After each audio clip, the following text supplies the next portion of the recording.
Yep. Brandon, can you use the kidney fat on beef the same way as short Yes, absolutely. So on ruminants in general, not just beef, it's called suet in this form, the internal body fat. And then once you grind it and render it, it's tallow. Okay. Beef tallow is awesome. What is render? You buy like exactly? Yeah, I think of it as melting. So you put it through a grinder. Make it into smaller pieces? Exactly, because you're multiplying the surface area that's exposed to the slow, low heat. So you just put it in a pot with the lid off, and you melt it. That's rendering. You're not trying to cook it or make it brown or bubble or simmer at all. You just want to melt it for hours and hours. And it will smell likely like uric acid. It'll smell like piss because it's right next to the kidney.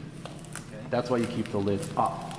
If it smells like piss, it won't taste like piss. So that's pretty key, keep the lid off. And then what you'll have after, 3 hours or so is this clear liquid, that's the lard, with little tiny bits floating in it. And you just strain those out. And what you're left with is the lard. Can you use the bits for anything? Are they edible? Yeah, sprinkle them with salt and eat a few. Yeah, they're delicious. Put them on your salad. Absolutely, yeah. Those are called cracklins. Cracklins is another word for them, yeah. Really good. Yeah, crock pot is great. Little thing and nice shredded like a cheesecloth or a paint strip. Yeah. Okay, so we're okay ripping a little bit of Yep. it, or what's Just go ahead and rip it off. Beautiful. So that's a lot of leaf fat That from is one really side. lardy feeling. White gold, yeah. And you wouldn't want to mix this with the other fat that you're rendering, because this does not have a porky flavor. Everything else is savory and porky, which is great, just not the pie crust. If you buy large Pork pie. Circle V meats or some of the butchers around here, it's everything.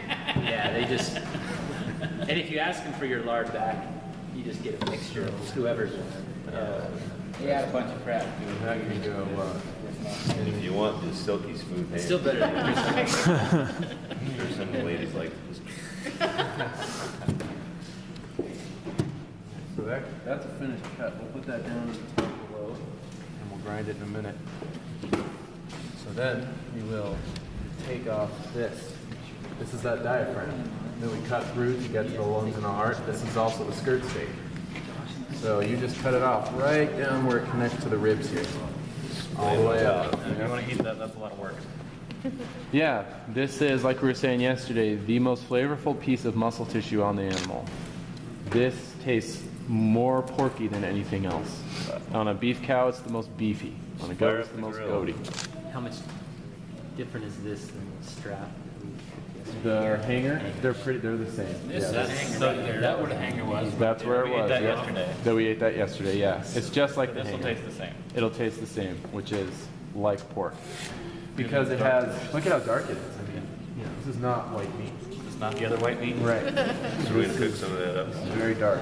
So the meat itself is actually tender, but what we need to do is peel off the silver skin on this side. Yep. And so it's kind of tricky, but I find the technique that works best is to push the meat away from the membrane rather than pulling the membrane off.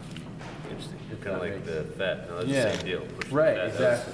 Yeah, push the meat away. That's a different experience with me. That makes sense. So you want to get on this one? Yeah.